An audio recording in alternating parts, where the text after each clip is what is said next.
इस कार्यक्रम के पुण्यार्चक हैं जयंती परिवार अलवर राजस्थान।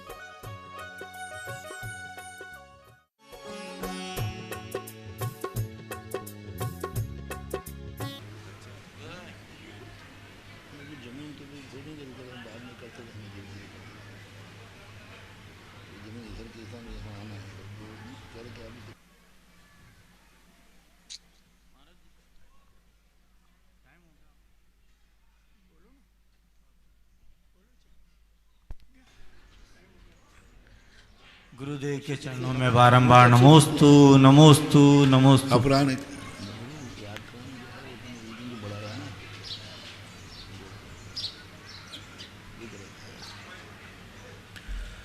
अपरानिक प्रक्षणा स्वाध्याय विलाम।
पंच परमेष्टि भगवान की जय। आचार्य श्री गुरुवर कुंद कुंद महाराज की जय। आचार्य श्री गुरुवर विद्यासागर महाराज की जय। परम पूजनीय निर्यापक श्रवण मुनि श्री सुधा सागर जी महाराज की जय। चुल्लक श्री गंभीर सागर जी महाराज की जय। सभी श्रोतागण एवं जिज्ञासु अपने स्थान से पूज्य श्री को नमोस्तु करें। डॉक्टर उज्ज्वला जैन औरंगाबाद से पूछती हैं, नमोस्तु महाराज जी, हमने गगन बिहार में इंद्र में हमारा नाम दिया था, लेकिन यहाँ पर लॉकडाउन होने के कारण हम नहीं आ पाए। बहुत मन दुखी हुआ, लेकिन योग संयोग ऐसा बना कि हम आचार्य श्री के पास पहुँच गए और 25 तारीख को हमने 2 प्रतिमा के व्रत धारण कर लिए। आपका आशीर्वाद चाहते हैं महाराज जी। ये कृपा आपकी थी और हमारे ऐसे असंयम से संयम के भाव कैसे पलट गए? बहुत अच्छी बात है। इंद्र बनने की भाव किए थे आपने और आप वृत्ति बन गए, अच्छा है, बहुत अच्छा। डॉक्टर अमित साय तलवाड़ा से पूछते हैं, गुरु पर जल अग्नि का मन नहीं होता, इसलिए उनका पुण्य और पाप का हिसाब नहीं होता, ऐसा आपने बताया। फिर जल और अग्नि का पुण्य पाप मन नहीं होता, एक इंद्रिय का मन नहीं होता, ऐसा आपने बताया। तो फिर अपनी वो प्रगति कैसे करेंगे, अपनी परिणति कैसे बदलेंगे?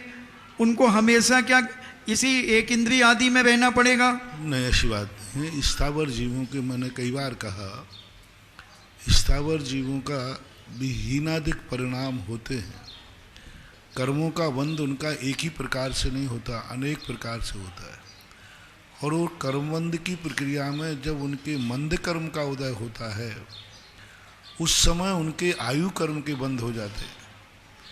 तो उस कारण से वो आगे निकल के आ जाते हैं। उनके परिणामों में भी मंदता आती है।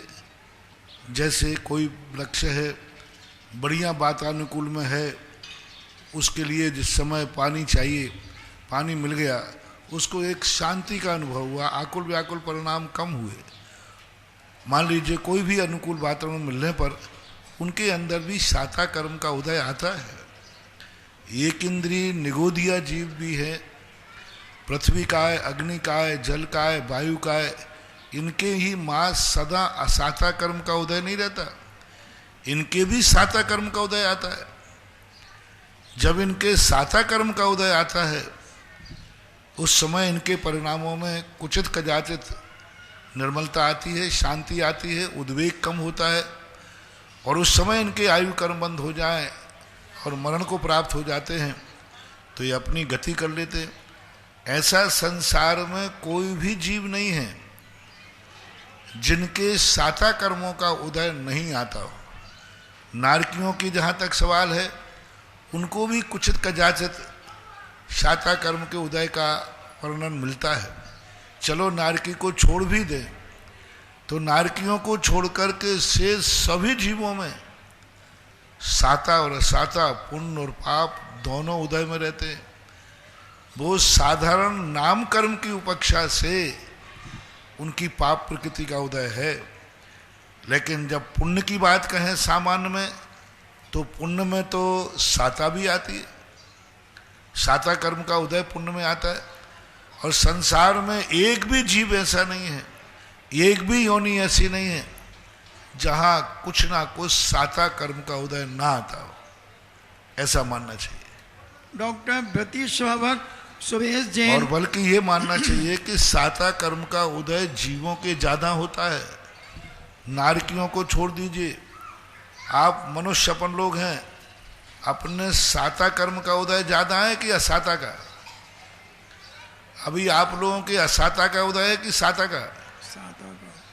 जब भोजन करते हो तो साता की असाता, पानी पीते हो तो कि साता की असाता, जब नींद आती है अच्छी घर्राटे की तो साता की असाता, जब आप बाहर परिवार में बैठ करके हंसी खुशी से करते हो साता।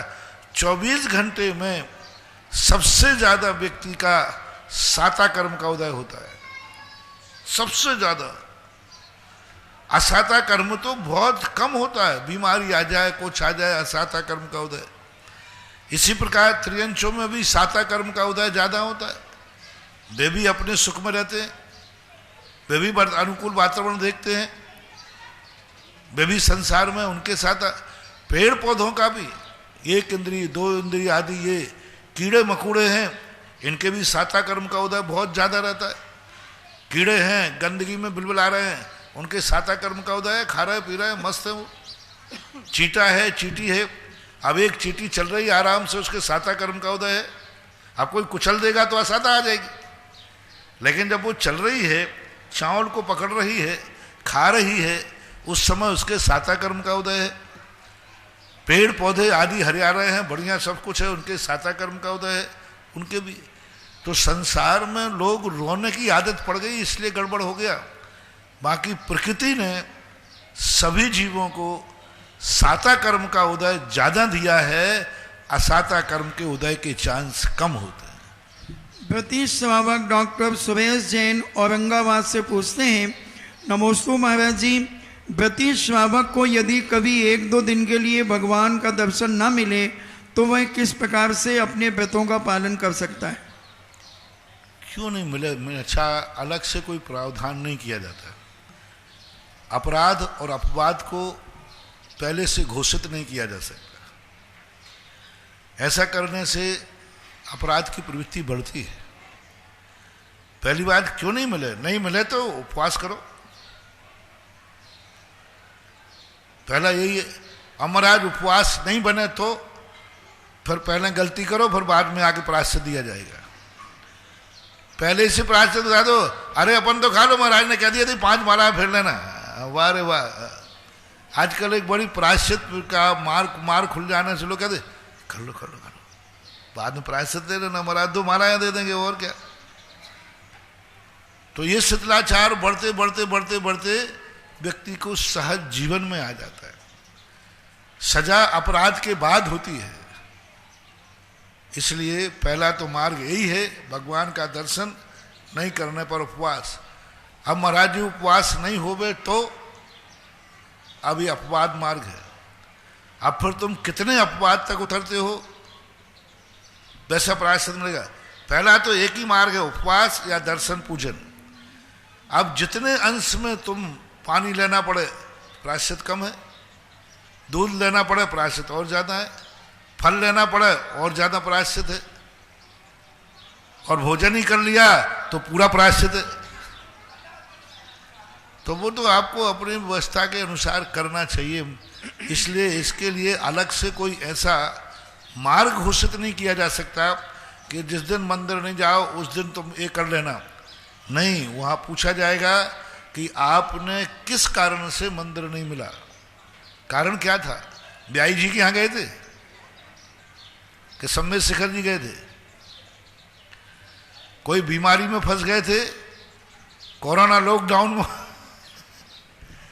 या बढ़िया रिश्तेदारी में जाकर के मौज मस्ती कर रहे थे। कहाँ गए थे? बोले विदेश गए थे। एक व्यक्ति ने कहा महाराज जी हमारे देव दर्शन का नियम है और हम अपने यहाँ ब्याई जी के यहाँ विदेश जा रहे हैं। मैंने क्यों जा रहे हैं? बोले यूं घूमने के लिए। अरे वाह रे वाह। मैंने कहा ये तो सरासर व्रत को छोड़ना है। कोई वहाँ मर रहा है, कोई वहाँ बीमार है, कोई परेशान है। बोले नहीं, यूं घूमने जा रहे हैं, वहाँ हमारे ब्याई जी रहते हैं। अब बोलो घूमना और व्रत का पालन करना दोनों में से श्रेष्ठ क्या है? हमारे व्रत पालन घूमने में यदि हमारा व्रत खंडित होता है तो इसका अर्थ है कि व्रत का कोई मूल्य नहीं। एक बार पूज्य आचार्य महाराज से कहा हम लोगों ने, महाराज जी आजकल कुओं में पानी नहीं है और कई पूरे भारत में तो कई प्रांतों में पानी है ही नहीं। तो आचार्य से ने एक ही बात कहा, जहां मेरी चर्या नहीं पलेगी वहां हम विहार क्यों करेंगे? हम अपने नियम को समझौता करें विहार करने के लिए कि साहब फलाने देश में विहार करना है, काशी में विहार करना है, यहाँ विहार करना, वहाँ। आचार्य ने कहा हमारी चर्या जहाँ पलेगी हम वहाँ विहार करेंगे, व्रत को थोड़ी दोष देंगे। इसलिए नियम लेने के बाद व्यक्ति को वही क्रिया करना चाहिए जिससे नियम में कोई दोष न लगे। नियम पले ऐसे स्थानों पर वो जाना बंद कर देगा, कह देगा ब्याई जी से कि भाई आप विदेश में हो, मैं उसी रिश्तेदार के यहाँ आ सकता हूँ जिस रिश्तेदार का घर उस गांव में हो जहाँ जिनेन्द्र देव का मंदिर हो। बस सीधी बात, एक जवाब दे दिया।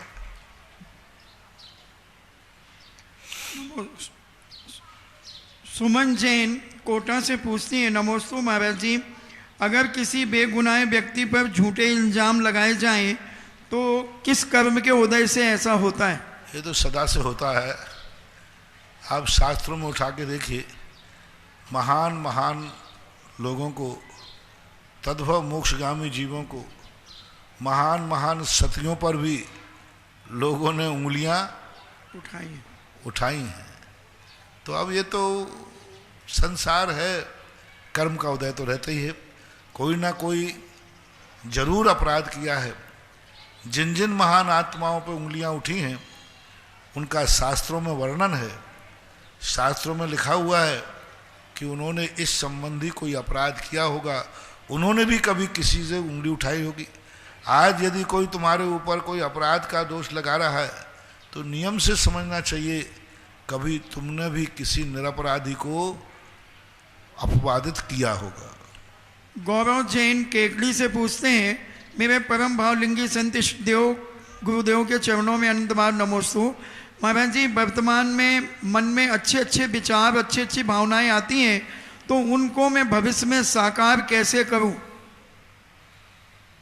अच्छी भावनाएं आती हैं, बहुत अच्छी बात है। उनको पूरी करने के लिए तुम्हारी कुवत चाहिए, तुम्हारी शक्ति कितनी है, योग्यता कितनी है। अक्सर कर क्या होता है, अभाव में वस्तु की कीमत जागती है। गरीब हमेशा कहता है महाराज जी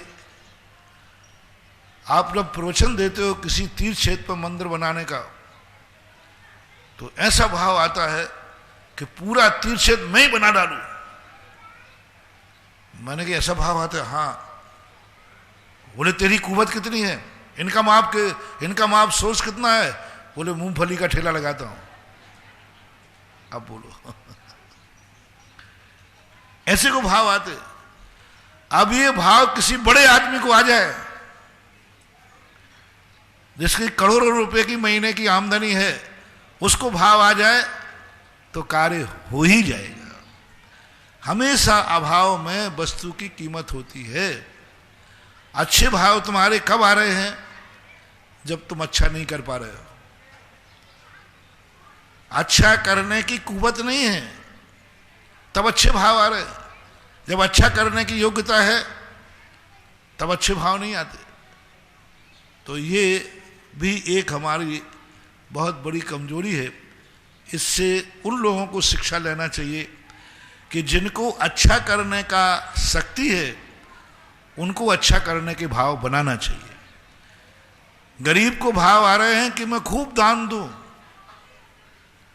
तो ये शिक्षा लेना चाहिए कि आज ये गरीब को ये भाव आ रहा है कि मेरे पास पैसा होता तो मैं भी मंदिर बनाता, मैं भी तीर्थ क्षेत्र पर कुछ कार्य करता, लेकिन मेरे पास कुछ नहीं है। तो गरीब को ये सोचना है कि आज मेरी भावना है और मैं नहीं कर पा रहा हूं, क्या कारण है? नियम से कल अतीत में उसके पास समर्थ था लेकिन उसने भावना नहीं की था उसके पास। जितने गरीब हैं ये अतीत में कोई टाटा बिरला डालमिया से कम नहीं है। जितने भिखारी मिले सब अमीर है, बहुत बड़े बड़े सेठ लोग हैं, कोई गरीब मत समझना। लेकिन बस इन्होंने अपने पैसे का जब समर्थ था उस समय पापों में उपयोग किया, अच्छे कार्यों में उपयोग नहीं किया। परिणाम है कि आज उनके पास धन नहीं है, भाव मात्र। अमीर लोगों को ये शिक्षा लेना चाहिए कि आज मेरे पास समर्थ है, शक्ति है, और यदि मैं भाव नहीं करूंगा तो कल हमारी दशा भी ऐसी ही हो जाएगी। ये मानो। नमोस्तु महाराज जी। अंशुल जैन जबलपुर से पूछती हैं कि तत्वासूत्र के 10वें अध्याय के 9वें सूत्र में जो लिंग आदि की बात कही वो क्या है, उसका अर्थ समझा दीजिए। क्या कही? क्षेत्र काल गति लिंग तीर्थ चारित्र प्रत्येक बुद्ध बोधित ज्ञानावगाहनांतर संख्याल्प बहुतता साध्या। तत्वार सूत्र का नाम है क्षेत्र। किस क्षेत्र से भगवान को मोक्ष हुए? विदेह क्षेत्र से, भरत क्षेत्र से। कहाँ से हुए? काल, कौन से काल में हुए? तृतीय काल में, चतुर्थ काल में, पंचम काल में। क्योंकि चौथे काल का जन्मा हुआ जीव पंचम काल में मोक्ष जा सकता है।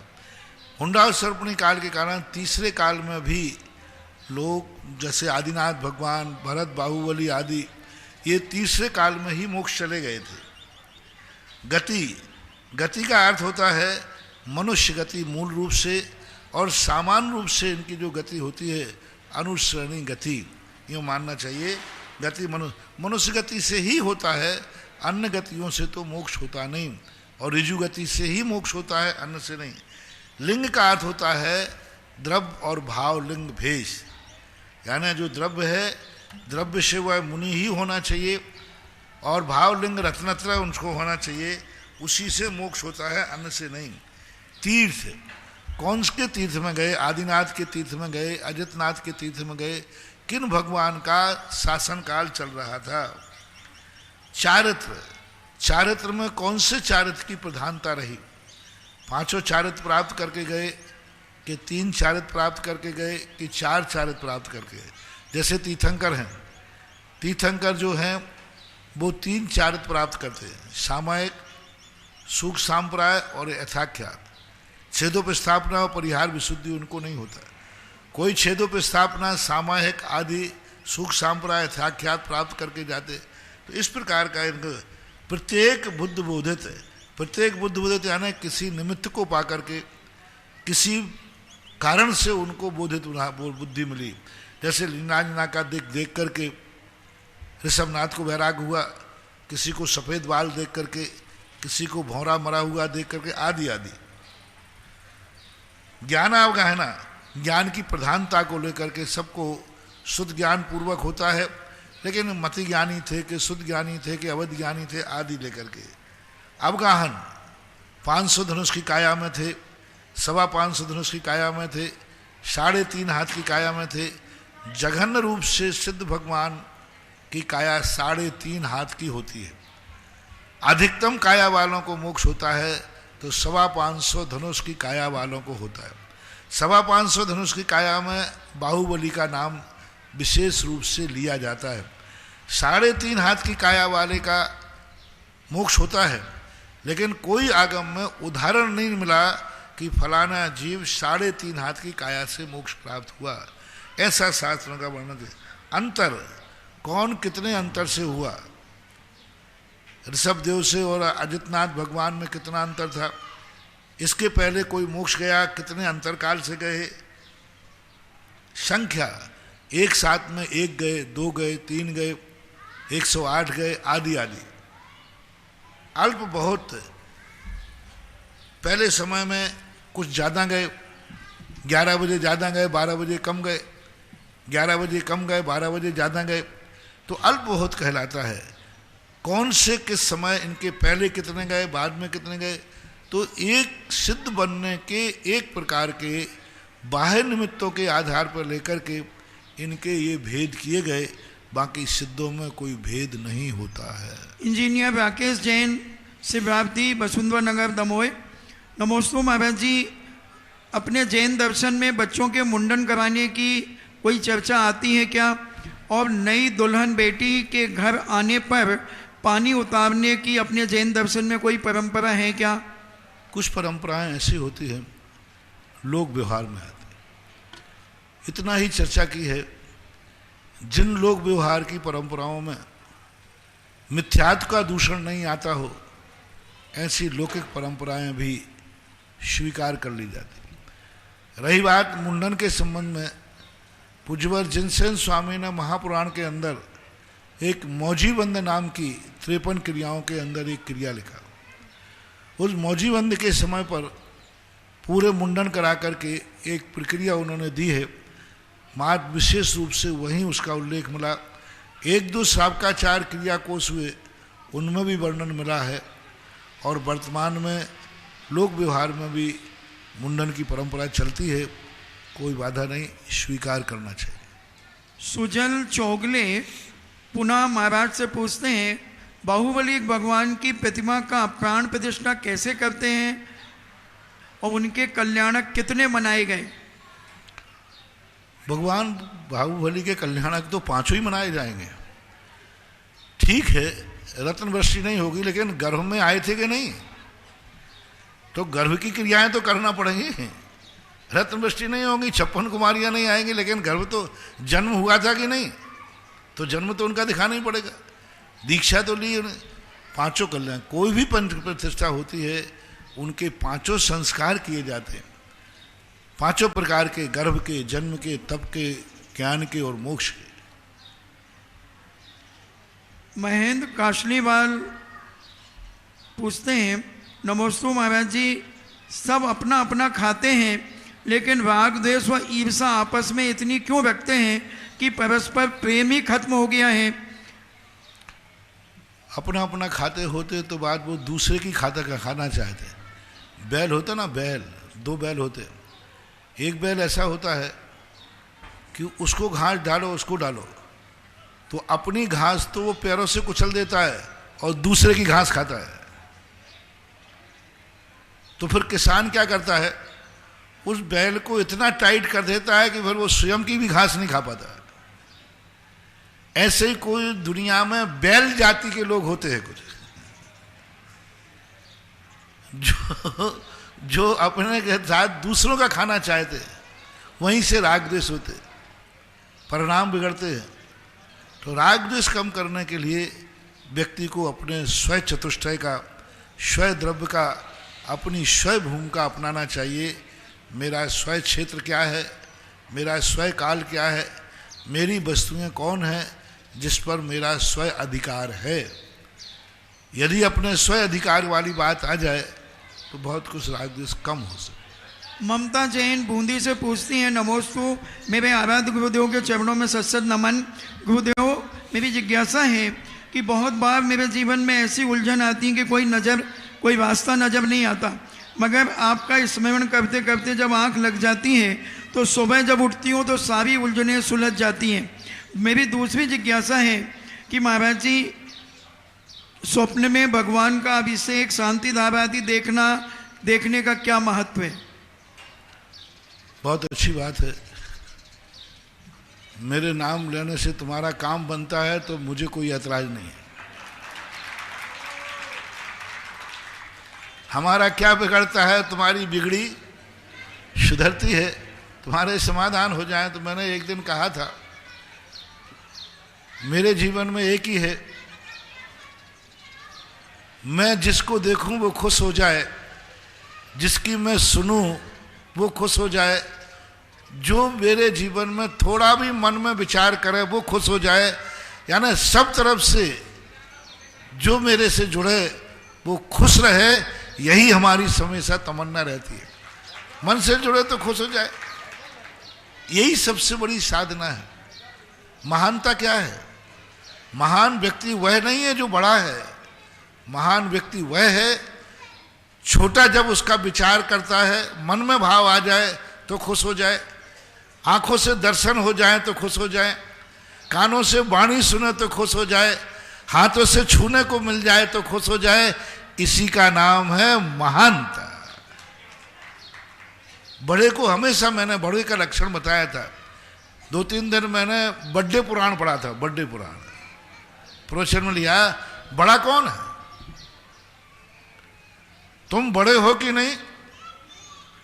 तुमसे छोटा तुम्हारे संबंध में सोच करके खुश है क्या? तुम्हें देखकर उसको खुशी होती है क्या? तुम्हारी कोई भी आदेश सुन करके वो अवभाग्य मानता है क्या? तो तुम बड़े हो, तो तुम बड़े हो। छोटा चाह रहा, ओहो मेरे बड़े ने मुझे आज्ञा दी है, ओह धन्य हो गया मैं, अवभाग्य मेरे। बड़ों की आज्ञा मान करके छोटा अवभाग्य मानता है तो तुम्हारा बड़प्पन है, तुम सही बड़े हो। तुम्हारी बात सुन करके उसको आनंद आता है तो तुम बड़े हो। आंखों से देखते ही उसको अच्छा लगता है तो तुम बड़े हो। तो ये बड़े के लक्षण कहलाते हैं। तो ये गुण जिनके पास होते हैं वह अपने आप में, मैं तो यही चाहता हूँ कि जिसके मन में मेरा भाव नाम भी आ जाए उसके सारे दुख दूर हो जाएं, ऐसा उसके मन में संस्कार हो। क्या प्रश्न क्या था? दूसरा था शांति धारा आदि स्वप्न में कोई देखते बात हैं। नहीं, अच्छी चीज। सुरभि जैन जबलपुर से पूछती है, नमोस्तु महाराज जी, बैर बंधना क्या होता है और कमट के समान जन्म जन्म तक चलने वाले बैर बंधने की व्याख्या कौन से ग्रंथ में मिलेगी?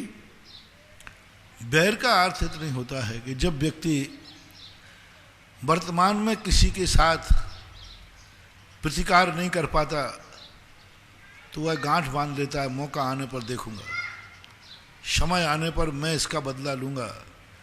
ऐसा जो संकल्प भाव आता है उसको बैर भाव कहते हैं।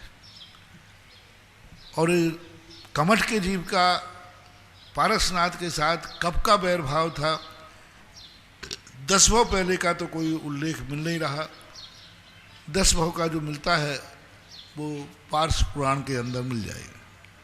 डॉक्टर अमित साय तलवाड़ा बांसवाड़ा से पूछते हैं, नमोस्तु गुरुदेव, मैंने दैनिक भास्कर 14 मार्च के पेपर में पढ़ा कि भगवान महावीर स्वामी देवनंदा नाम की ब्राह्मणी के गर्भ में आए, फिर इंद्र ने उन्हें इस संबंध में प्रसंग अलग है और कोई मतलब नहीं है इन कल्पित कहानियों का। दिगंबर जैन शास्त्रों में ऐसा कहीं लिखा नहीं है। दिगंबर शास्त्रों में ऐसा कभी होता नहीं, हुआ नहीं, और शास्त्री कहीं किसी ने कहीं कल्पना की हो, दिगंबर जैन शायद दिनवाणी के अंदर ये बात नहीं है। देश नो दैती क्षेत्र 44 पर विराजमान निर्यापक क्षमण मुनि पुंगव श्री सुधा सागर जी महाराज के चरणों में जिनवाणी व सुधा कलश के दर्शकों द्वारा बारंबार नमोस्तु नमोस्तु नमोस्तु। आज की प्रथम जिज्ञासा, आज के प्रथम शांति धारा करता और श्रावक श्रेष्ठी अभय कुमार जी लोहाड़िया बेगू और दूसरी तरफ से संतोष जैन ठग आवा तैयार रहे।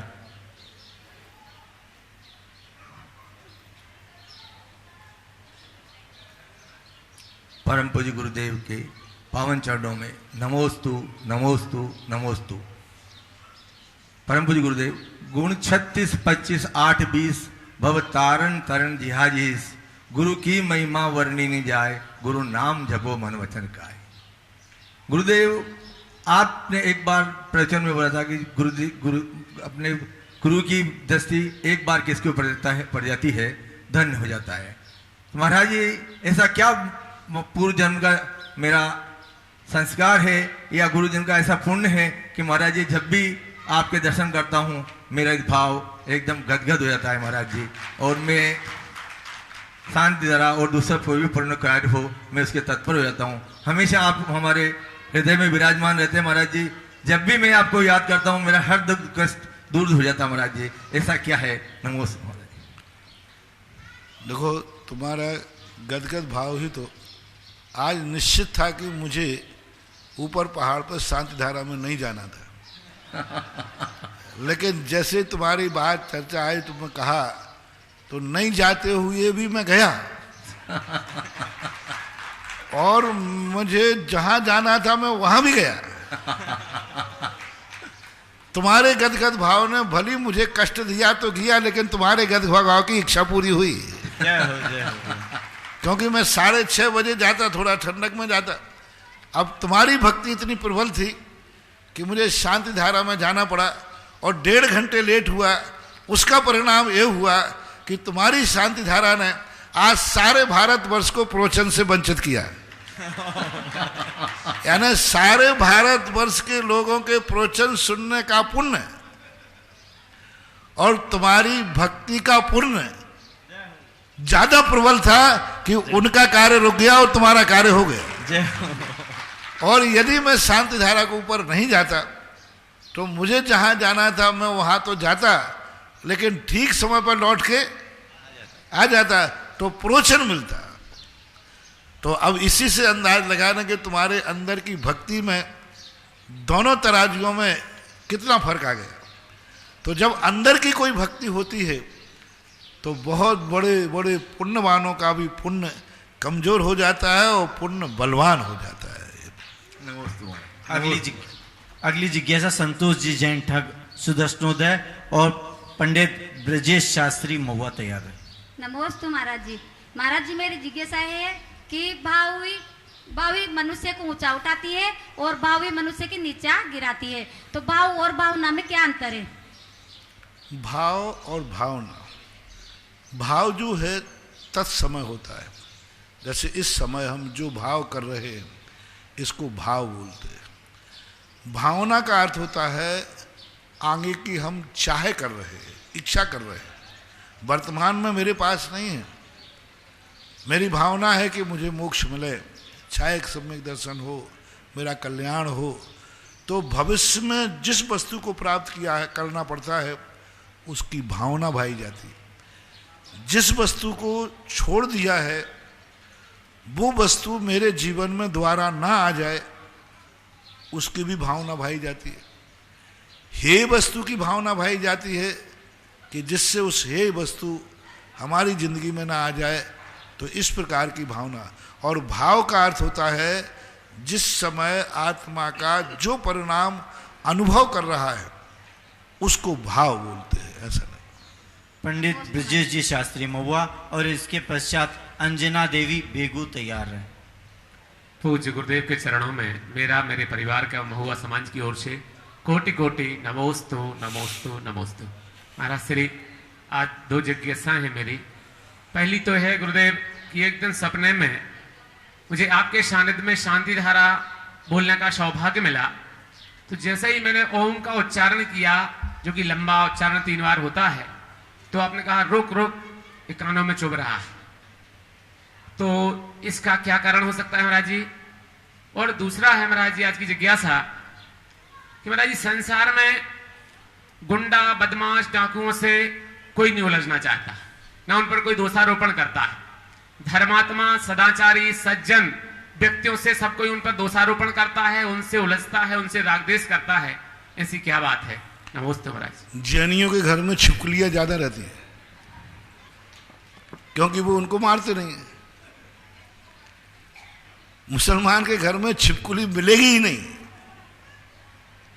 अब ये क्यों रहती है? अब छिपकली भी जानती है किसका घर है। तो इस प्रकार की स्थितियां रहती हैं कि सज्जन आदमी की सज्जनता यही है कि वो दुर्जन को भी सज्जन मानता है, और दुर्जन की यही खोट है कि वो सज्जन को भी दुर्जन मानता है। तो अब तो ये नेचर ही है, अब इसके लिए क्या करें।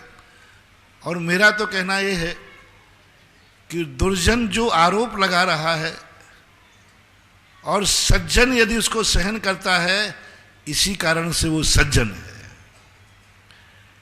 यदि तो आरोपी यदि अपन को आरोप लगाए न लगाए, तो फिर हमारी सज्जनता की परीक्षा कैसे होगी? गाली देवे और गाली सुन मन खेद ना आनो। यदि वो गाली नहीं देगा तो मुझे खेद नहीं आता है, कैसे परीक्षा चलेगी? तो मैं तो कहता हूं, दुष्ट जन सज्जन जन सज्जनों को परीक्षा में पास करने का मौका देते हैं। सज्जन हमेशा यही सोचता है। दुर्जन अच्छा है कि वो हमारे लिए परीक्षा करने की समता भाव की परीक्षा हो रही है। तो सज्जन दुर्जनों के प्रति ज्यादा डरता नहीं है, लेकिन दुर्जन जरूर अपने पाप कर्मों का बंद करता है, और पाप कर्मों के बंद के कारण से बाद में उसे भोगना पड़ता है। तो ये सज्जनता दुर्जनता का बैर भाव चलता रहा है, सदा से चलना। अंजना देवी बेगू और इनके पश्चात काव्य जैन दिल्ली से तैयार है। नमोस्तु गुरुवर, नमोस्तु गुरुवर, नमोस्तु गुरुवर। जाति स्मरण जो तीर्थंकरों के वैराग्य का कारण बनता है और बेरियों के बेर बढ़ाने की वजह, तो गुरुवर जाति स्मरण क्या है, ये क्यों होता है, और क्या आज के ज़माने में भी जाति स्मरण संभव है? जाति स्मरण अपने आप में स्मरण शब्द से बना है। जैसे अपन लोग कोई बात भूल गए, याद नहीं आ रही, और 2 घंटे बाद याद आ जाती है। होता है कि नहीं ऐसा? कोई चीज़ अपन भूल जाते हैं, भूल गए, याद ही नहीं आ रही, 2 घंटे बाद याद आ गई, 1 दिन बाद याद आ गई। इसी प्रकार से कभी कभी कोई घटना को देख करके भवांतरों की याद आ जाती है, स्मृति कहलाती है।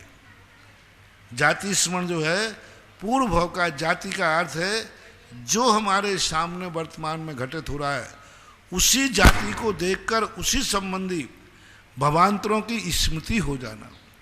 जैसे सुलोचना के लिए एक कबूतर कबूतरिनी को देख करके जाति स्मरण हुआ, और ये जाति स्मरण हुआ कि पूर्व भाव में मैं भी कबूतर थे, और जो जय कुमार था वो कबूतर कबूतरनी थे, और उनको एकाएक सामने कबूतर देखा और उनके ज्ञान में अतीत भाव का स्मरण हो आया।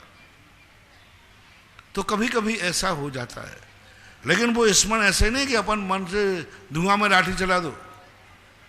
मुझे ऐसा जाति स्मरण हो रहा है कि आप लोग पूर्व भाव में मेरे से इस प्रकार के लोग थे, ऐसा नहीं, प्रत्यक्ष सही में अनुभव में उसको फिर व्यक्ति जाकर देखेगा तो वैसा पाया जाना चाहिए, वैसा होता है।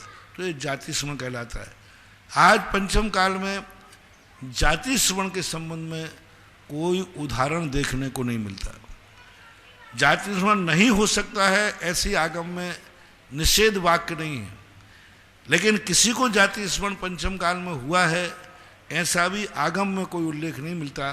कुछित कदाचित ऐसी पेपरों में कुछ सुनते हैं, कोई बालक है वो फलाने पूर्व भाव की बात बता रहा, मैं वहाँ था, ये मेरे माता पिता था, ये जन्म हुआ था, ऐसे कुछ आप लोगों के बीच में से सुनने में आता है। तो आगम के अनुसार होने में बाधा नहीं है, लेकिन आगम में कोई उदाहरण नहीं दिया गया। जिष्णोदयती क्षेत्र के एक तीर्थ रक्षक में नाम आया है, श्रीमान बसंती लाल जी, शांति लाल जी, सानमल जी, महेंद्र कुमार जी कोठारी, आमलदा वाले कोटा निवासी, जिसको भी जिष्णोदयती क्षेत्र पर तीर्थ रक्षक व महिला सुरक्षा कवच करना हो वो 1,11,000 में अपना नाम दे सकता है। उसमें आपके पूरे परिवार का नाम शांतिधारा में वर्ष में एक बार बोला जाएगा। आप अपना नाम क्षेत्र कमेटी को भेज सकते हैं। जिज्ञासा समाधान में आपकी नाम की घोषणा होगी। काव्य जैन दिल्ली और इनके पश्चात किरण झांझरी कुचामन सिटी तैयार है। जगत पूज्य मुनिवर के चरणों में त्रिवार नमोस्तु।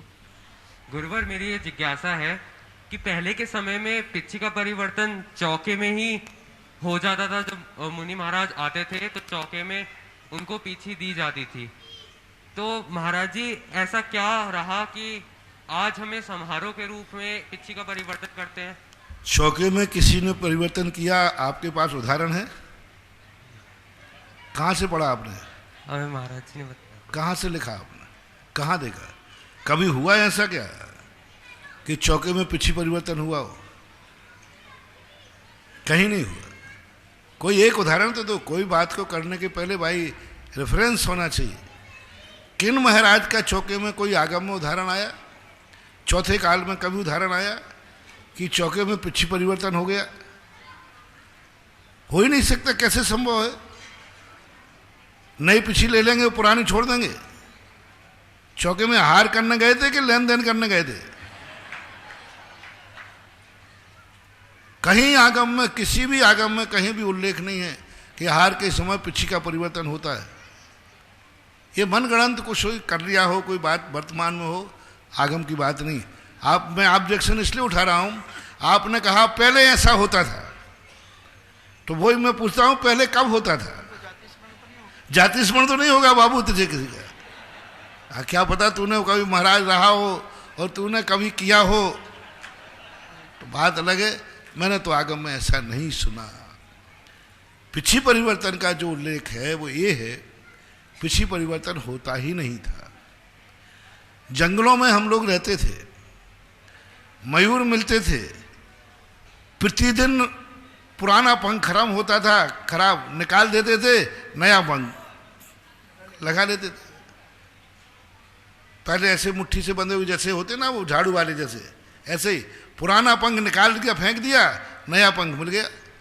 पंखों को जंगल में से उठाने में वो किसी के स्वामित्व के नहीं है।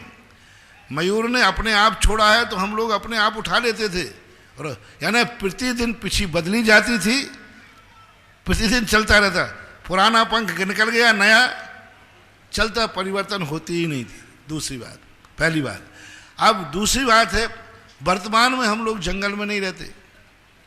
हमें 1 साल के लिए पंखों की व्यवस्था करना है, 1 साल के लिए, तो हमें बांध बूंद के रखना पड़ते हैं, क्योंकि पुराना तो खिसक जाएगा, नया कहां से आएगा। तीसरी बात, अब मुनिराजों को विहार करते रहते हैं, कहीं पंख मिलते हैं, कहीं नहीं मिलते हैं।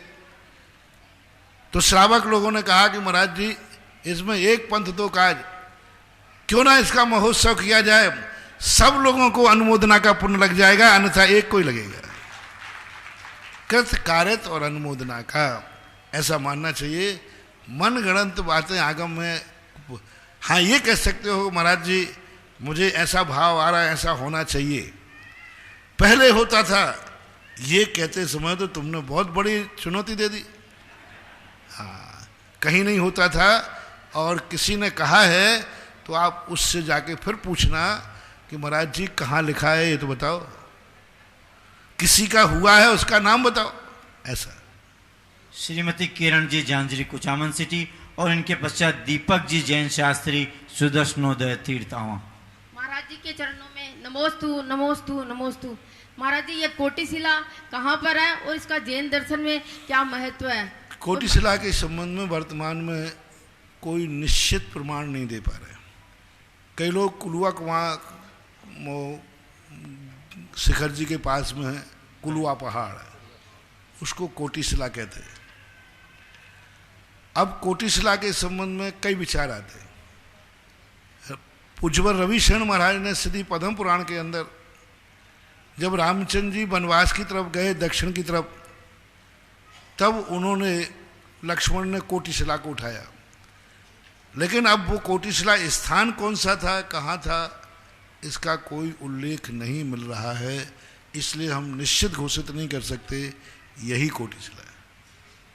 महाराज जी, ये नारायण प्रतिनारायण इतने ज्ञानवान होते हुए भी नरकों में क्यों जाते हैं? अब इनके पूर्व भाव का निदान होता है, चक्री अर्धचक्री होते हैं।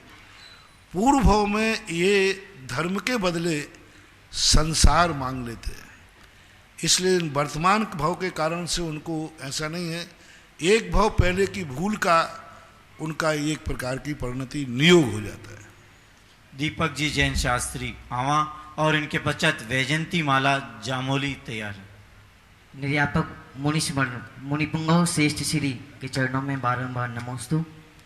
मुनिश्री, आपके आशीर्वाद से सुदर्शन तीर्थ क्षेत्र पर आज मैं विधान और शांति धारा पढ़ने का सौभाग्य मुझे मिलता है आपके आशीर्वाद से, और दुनिया भर के लोग आपके कहने से और आपके बताए हुए वहाँ के अतिशय से पूरी दुनिया, पूरा विश्व आज वहाँ के क्षेत्र की, वहाँ की भूमि की तारीफ करता है और गुणगान गाता है। ऐसे सबसे अधिक एनर्जी वाले क्षेत्र पर मैं रहकर शांति, जहाँ पर बिल्कुल ऐसा प्रतीत होता है कि बिल्कुल शांति है, किसी प्रकार का हो हल्ला नहीं, किसी प्रकार का लड़ाई झगड़ा नहीं है किसी भी प्रकार का, और ऐसे स्थान पर रह करके शांति वातावरण में रह करके मुझे विधान कराने का सौभाग्य और शांति धारा पढ़ने का सौभाग्य सिर्फ आपके आशीर्वाद से मिल रहा है।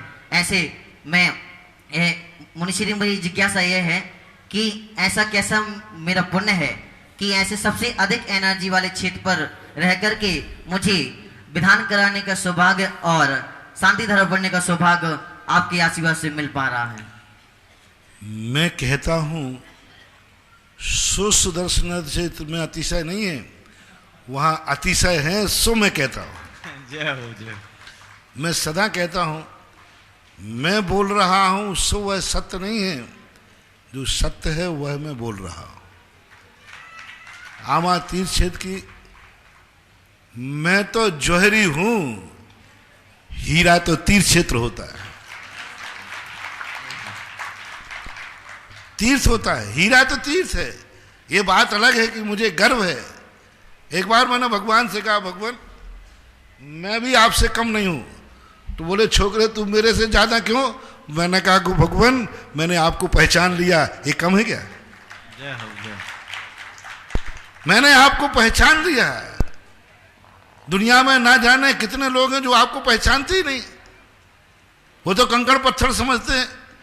बताओ भैया, एक हीरा है 10 लोगों के पास है, 10 के बुरा, कोई कंचा समझ रहा है, कोई कुछ समझ रहा है, लेकिन जौहरी के हाथ में आया तो हीरा।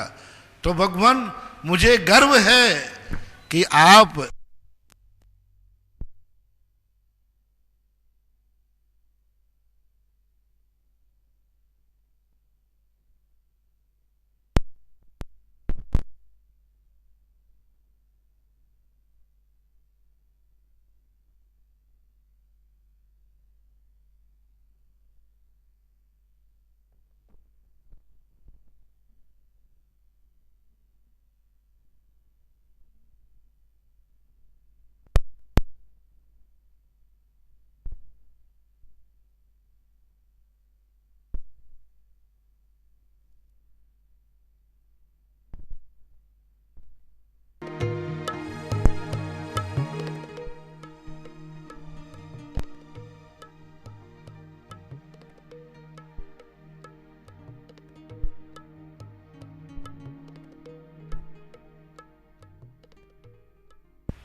तो अपने आप में मुझे यह गर्व होना चाहिए, आप लोगों को भी होना चाहिए।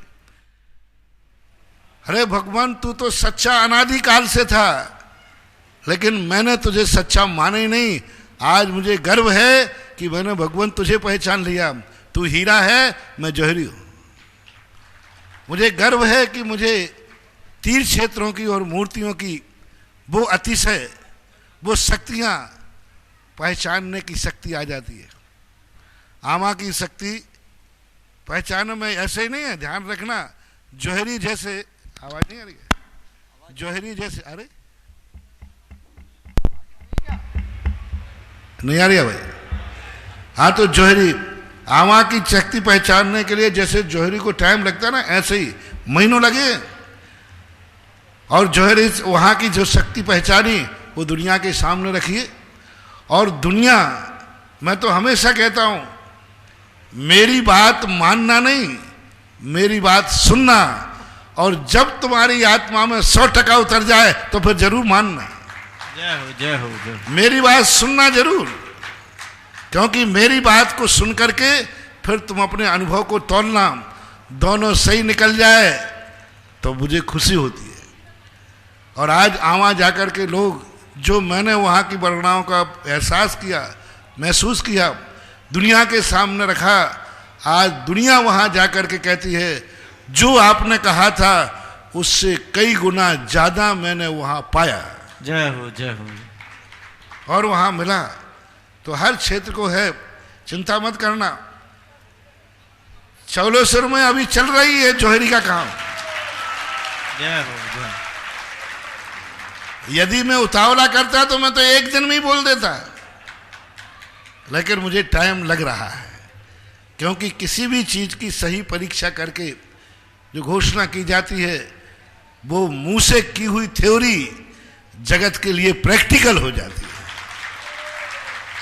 और मैं तो कहता हूं कि मेरे मुख से जो बात निकलती है, मेरे भक्तों से कहना है मेरी हर बात का प्रैक्टिकल किया करो। जितना मेरी बात पर तुम प्रैक्टिकल करोगे उतना ही मुझे भी लगेगा कि मैंने जो मेहनत की है मेरे भक्तों ने उसे प्रैक्टिकल करके प्रमाणित कर दिया। जय हो जय। और चौलेश्वर पारसनाथ के भी चल रही है। आपको मालूम, मैं सब तरफ घूम रहा हूं अभी। आज सारे लोगों को प्रवचन क्यों नहीं मिला? चिंता मत करना भैया, मैं सब लोग घबरा जाते, महाराज जी का प्रवचन, क्या महाराज जी का स्वास्थ्य खराब है? नहीं नहीं नहीं, महाराज जी का स्वास्थ्य खराब नहीं है, महाराज जी अभी हीरा को परखने के लिए निकले। जय हो जय हो। हीरा को परखने के लिए निकले हैं। कभी स्वास्थ्य खराब तो अब देखो मजबूरी हो जाती, बात अलग है। ज्यादातर कोई कार्य में जब भी छोड़ता हूं जब उससे बड़ा कोई कार्य आ जाए। एक और आप बताएं भाई, एक और आप कोई कार्य करना, किसी से बातें करना है, और एक और कोई हीरा का व्यापारी आया है, उसको पहचानना है, तो आप किसको समय दोगे? बात मैं प्रवचन में कई बार गौण कर देता हूं, तो समझ लेना जरूर महाराज किसी हीरा की खोज में लगे हैं, किसी हीरा की पहचान में लगे हैं। और मेरा तो काम यही है कि मेरे हाथ में जो आवे उसको जौहरी बनकर जगत को पहना दो। मेरा तो हार पहनने का निषेध है, मुझे तो हीरे से मतलब नहीं, लेकिन आपको हीरे के बिना आपका चलना नहीं। तो जांच मेरे से करा लेना, पहनना आप। और मैं जांच करके देता हूं। आमा सुदर्शन देव क्षेत्र भी एक ऐसी ही पहाड़ी था जहां कुछ भी नहीं था, कुछ भी नहीं था, मात्र कुछ खम्भे पड़े हुए थे। और आज जगत को मैंने सुदर्शन तीर्थ जैसा हीरा जगत को खोज के दिया। और आज जगत लोग, आज जैसे बाबू बता रहे हैं, ये सांगानेर संस्थान के शास्त्री हैं, वहां पर पढ़ रहे। आज जो तुम्हें वहां अनुभूति हुई, ये अनुभूति हमें वर्षों पहले जब उस माटी पर हम भटकते हुए पहुंचे थे तब हुई थी। हाँ, अनायास पहुंचे। उस पहाड़ी ने बुलाया, टोंक से कर्फ्यू लगा हुआ था, कर्फ्यू में भी पट्टे निकल गए। अरे मैंने कहा भाई कैसी बात है, कर्फ्यू लगा। कलेक्टर एसपी आए, बोले महाराज जी क्या करें? मैंने कहा भाई मुझे तो मालूम नहीं, मैं तो अब सवेरे प्रवेश करूंगा। तो बोले महाराज कर्फ्यू है। तो मैंने कही तुम्हें कर्फ्यू लगाना अच्छा लगता है? नहीं महाराज जी कर्फ्यू तो अच्छा नहीं लगता। मैंने कहा ऐसा करो, मुझे लग रहा है आगे आगे मैं चलूंगा, पीछे कर्फ्यू खुलता जाएगा। और यही हुआ, आगे कर्फ्यू था और जैसे मेरा टोंक में प्रवेश हुआ, पीछे देखा तो सारा कर्फ्यू खुलता गया। तो ऐसे क्षेत्र में कई बार होता है और ऐसी स्थितियां बनती रहती हैं। तो जौहरी ये भी सबसे बड़ी कला होती है कि अपन को हीरा पहचान में आ जाए। हीरा तो भरे पड़े हैं दुनिया में, भगवान तो सदा से था, सदा से है और सदा रहेगा। कमी किसकी है? बोलो ना, अपन उसको पहचान नहीं पा। जौहरी बनने की कमी है। हीरा तो है, जौहरी चाहिए। तो अपन जौहरी बन करके जी रहे हैं, जिएंगे।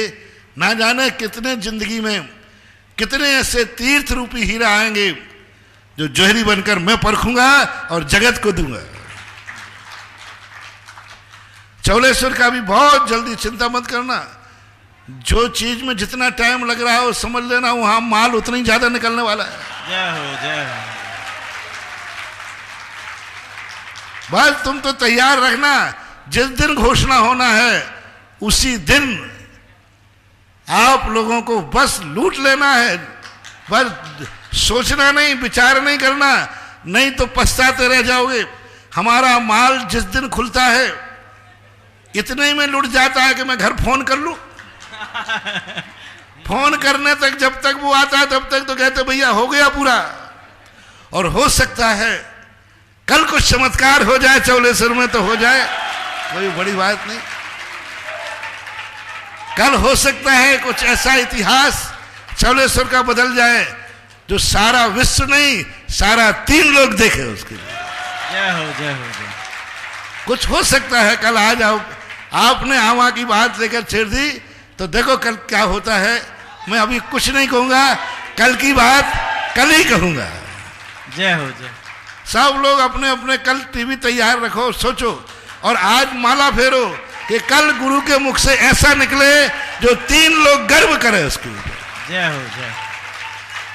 जो प्रवचन सुन रहे हैं, आज रात भर सबको एक एक माला फेरना है और ध्यान करना है कि कल गुरु के मुख से चौलेश्वर की कुछ ऐसा हीरा निकले, ऐसी शक्ति निकले कि सारा भारत क्या भविष्य में आने वाले युगों युगों तक लोग चौलेश्वर पर लोग गर्व करें और बहुत बड़ा भौभाग्य। और आज सारे तीर्थों में चौलेश्वर तीर्थ से जैसे आवा के गुण गा रहे हैं, एक दिन सारी दुनिया चौलेश्वर के गुण गाएगी, ऐसा सोच के विचार कर। जय हो देश नवोदय क्षेत्र की जय। वैजयंती माला जमोली और इनके पश्चात राजेंद्र जी जैन शाहपुरा, जिनको भी देश नवोदय क्षेत्र पर श्रावक श्रेष्ठी बनकर आतिथ्य गुरु और भगवान के भक्तों का आतिथ्य स्वीकार करना हो और चित्त अनावरण, दीप प्रज्वलन और शास्त्र दान और पाद प्रक्षालन का सौभाग्य प्राप्त करना हो, 51,000 रुपए में अपना नाम दे सकते हैं। वैजयंती माला जी। नमोस्तु महाराज जी। महाराज जी, सूतक में हम दान राशि दे सकते हैं मंदिर में? दे सकते। पैसे को कभी सूतक नहीं लगता, बस और दान मत देना। हाँ, पैसा एक आप लोग अपने वहां पर कोई भी व्यक्ति जिनको आप छूने पर नहाते हैं, दुकान पर नोट लेते हो तो धोखा लेते हो क्या? मुद्रा एक ऐसी चीज है जो उसमें कोई छुआछूत होता नहीं। राजेंद्र जी जैन शाहपुरा, उनके पश्चात सोमा जी जैन बेगू। गुरुदेव नमोस्तु नमोस्तु नमोस्तु। गुरुदेव, मेरी जिज्ञासा यह है कि प्रकृति, विकृति और संस्कृति में क्या अंतर? तीनों नाम ही अपने नाम से हो रहे हैं। प्रकृति नेचुरल बॉडी, नेचर, जो नेचर है, जिसका नेचर है, आंख का नेचर है देखना, ये प्रकृति है। कान का नेचर है सुनना, प्रकृति है। मुंह का बोलना, ये प्रकृति है, नेचर है। अग्नि से उष्ण है, नेचर है। बिना किसी अपेक्षा के जिसके अंदर जो गुण होता है उसको नेचर बोलते हैं, प्रकृति बोलते हैं। और विकृति का अर्थ होता है आंख में किरकिरी चली गई, आंख पे जाला आ गया, निमित्त नहीं। निमित्त जब प्रकृति को, प्राकृतिक नेचर को छेड़ता है तो विकृति की उत्पत्ति होती है। और प्रकृति जब किसी अच्छे द्वारा संस्कारित होती है तो उसे संस्कृति बोलते हैं। जैसे आंख में लगा लेना, आंख जो है देखने के लिए मिलती है तो देख रहा है, और बुरी नजर से देख रहा है तो विकृति है, और अच्छी नजर से देख रहा है तो संस्कृति है। नमस्ते महाराज। अच्छी नजर से देख रहा है, अब देखना एक ही आंख प्रकृति है, देखना प्रकृति है। बुरी नजर से देखना विकृति है और अच्छी नजर से देखना संस्कृति कहलाती है। महाराज जी मेरे पिताजी का देवलोक गमन वही मांगी तुंगी जी में हुआ, जबकि वो न तो ज्यादा धर्म ध्यान करते थे, सिंपल ही थे। फिर भी उनका लास्ट अंतिम समय 1 महीने की यात्रा करने के बाद मांगी तुंगी की यात्रा कर छतरी के पास में उनका एकदम प्राण निकले, तो वो कौन सी गति मिली होगी उनको? आपको कैसा लग रहा है? मेरे को तो उनके बाद में सबसे अच्छा लग रहा है। अच्छा लग रहा है। मांगी तुंगी आपको फल गई ना? हाँ फल गई, ये बात तो सही है। तो निश्चय से उनकी सदगति हुई है। और उन्हीं का अर्थ है कि यहाँ भी चमलेश्वर जी के सन 87 से आज तक स्वधर्म इंद्रिया इंद्र की मतलब अवसर मिलता है, यह सब उन्हीं का ही आशीर्वाद है। आपके प्रवचन में सन 92 से जब ब्यावर में थे, आप ब्यावर में नसिया जी में, जब से आज तक बाहर चले जाता, पहले तो मैं आपकी कैसेटें लेता था सुनने के लिए, पहले आपके टीवी नहीं थी तब तो कैसेटें अजमेर से कहीं जाता था, तो अब टीवी पर डेली देखता हूँ। बस सर कहीं बाहर नहीं जाता हूँ तो बात है। बाकी मेरा और आपकी जो भी बातें हैं सन 92 की भी मेरे को कुछ बातें याद आती हैं, और वो बातें सुनकर मुझे कई बार मैं घर पे कहता हूँ महाराज के ये प्रवचन दिए थे, ये दिए, और सब बातें मेरे को आज भी रहता है। गुरुदेव नमस्ते। सोमाजी जैन बेगू और उनके पश्चात भव्य जैन 12 तैयार है। परम श्रद्धेय मुनिवर के चरणों में बारंबार नमोस्तु नमोस्तु नमोस्तु। गुरुवर, आपकी प्रवचन माला में आया था कि मानतुंग आचार्य जी ने तंत्र विद्या के द्वारा 48 तालों का तोड़ दिया था, लेकिन आज के समय में एक ताला भी कोई तंत्र विद्या के द्वारा नहीं टूट सकता। क्या अपने जैन धर्म में तंत्र विद्या का कोई महत्व आता है गुरुदेव?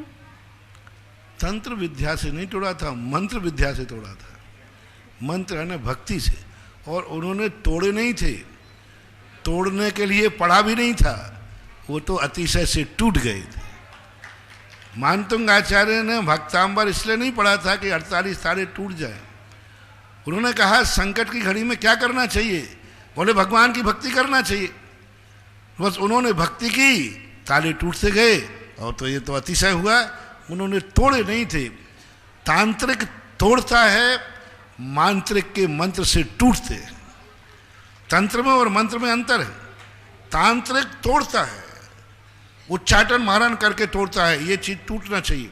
और मंत्रवादी जो होता है वो तोड़ता नहीं है, मंत्र की साधना करता है तो अपने आप टूट जाता है।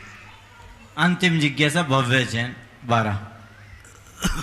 नमोस्तु महाराज जी, मेरा प्रश्न है कि क्या पहले जैन भी राजा होते थे? अगर होते थे तो वे बिना हिंसा थे अपने राज्य की रक्षा कैसे करते थे? नहीं, हमारे यहाँ जैन राजा होते हुए भी उनकी हिंसा जो होती थी विरोधी हिंसा होती थी। वे हिंसा राज्य की रक्षा के लिए करते थे, राज्य को सुरक्षित करने के लिए करते थे, अपने अधिकारों की रक्षा करने के लिए करते थे। इसलिए कुचित कदाचित यदि किसी की रक्षा करने के लिए किसी को यदि दुख पहुंचाया जाता है तो वो दुख नहीं कहलाता, वो सुरक्षा कहलाती है। इसलिए जैनी लोग भी युद्ध आदि तो लड़ते ही थे, लेकिन वो सत्य के पक्ष में लड़ते थे, असत्य के निराकरण के लिए रखते थे। कोई दुराचारी राजा है तो सदाचारी राजा उस दुराचारी को हटाने के लिए प्रजा के हित में उस दुराचारी को दंडित करते थे। यानी यूँ मानो जैन राजा हिंसा नहीं करते थे, अपराधी को दंड देते थे, ये मानना चाहिए। जैसे कोई न्यायालय अपराधी को फांसी देता है तो फांसी को हत्या कहा जाए या दंड कहा जाए? बोलो, दंड है तो दंड बचता है।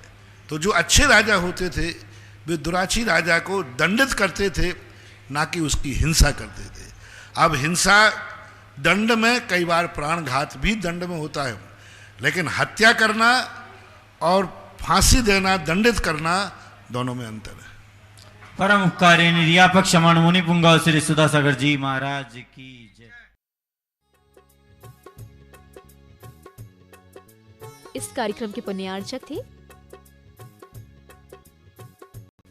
जयंती परिवार अलवर राजस्थान।